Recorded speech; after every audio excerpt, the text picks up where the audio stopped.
I spent a lot of time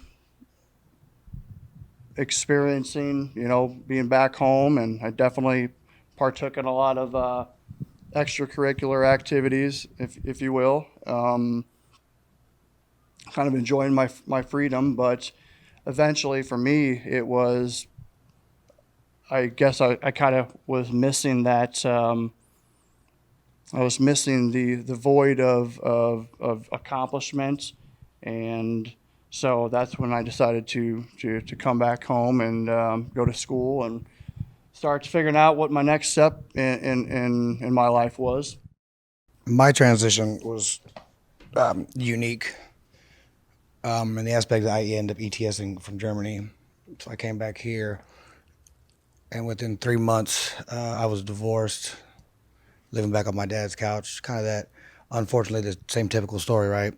And the way you framed it, it's amazing. Extracurricular activities, that's exactly what they were. There was a lot of those. So a lot of those negative coping skills. But that actually, I think, is also a testament to how we learn to connect with each other even further. Because I can't have the right to sit here and say that coping skill you're using is negative if I haven't experienced it myself. So luckily, I've probably worked with every coping skill there's ever been. So that transition piece then came back to what you said, kind of connecting again. It really came kind of full circle when I found this hippie again, and we were able to connect. And he was playing frisbee golf and doing some really cool stuff. And yeah, it was but that was a really good deal, man. Kind of that connection with guys again. We were able to get back together, and he's living in Kansas City, so having him there, there was parts of myself that I did bury. Not that I wanted to bury, I did bury. I didn't want to be associated with the military anymore. So I think we kind of all go through that in our own unique areas. Not sure how we all dealt with it differently, but I guess my transition back into society was different. I got injured, lost my leg, lost a good chunk of the other leg.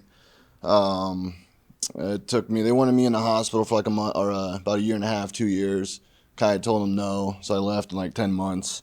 Came home on two canes and learned after a few months. Had a newborn son, crazy ex-wife too. Bought a house at the age of 20.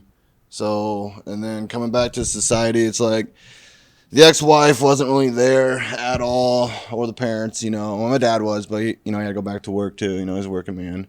But mom wasn't there, so it's like you said, you lean on your brothers, man. I was there with a room full of hurt, broken guys, and the only thing you seen was just happiness. Just a joy to be alive. And for us, we all shared the same fear. Doesn't matter if it came in a bullet or bomb or fire or whatever. Just that fear of death that we all for us, we all overcame. I lost my dog tag in Iraq.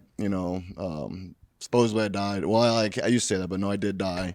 Um, I can physically remember not being here. So I mean, but the thing is, like you said too, is who do you talk to? I come back home at the age of 20, and all my friends are partying in college. Like they have no freaking idea.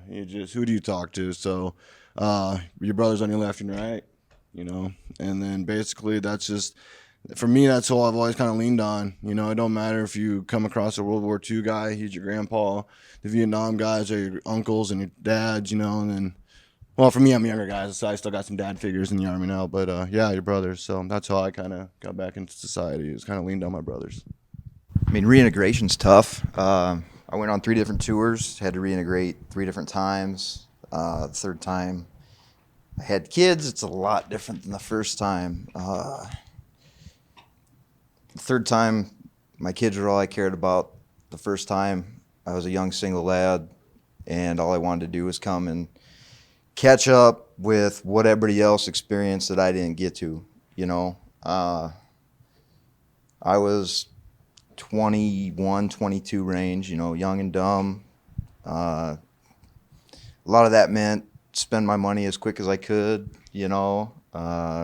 having fun, whichever way that meant. Being erratic and stupid, going fast on a motorcycle might have been, one example. Bad relationships.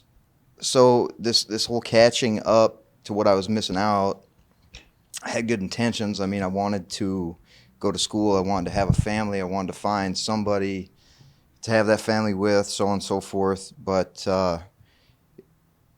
the easiest thing with this reintegration was it was easy to dig your own hole and keep falling down that dark hole. And you know, you got your folks that are there and they help you out, right? And you got your brothers, Eric, who happens to not be here. I've known him since junior high, and he just got back out of the Marine Corps, and he helped me through quite a bit too. When you're making dumb choices, people don't want to be around you, and that was one person that really helped me through, that would be around me. So I did lose a lot of civilian friends, you know, but like you guys said, the military clowns, you know, they love you and they're still there because they understand the stupidity for whatever reason. So, I mean, that's my easiest description there. It's all brotherhood, and it is. Ben, I haven't seen you in what, 15 years, 16 years, probably, if not more.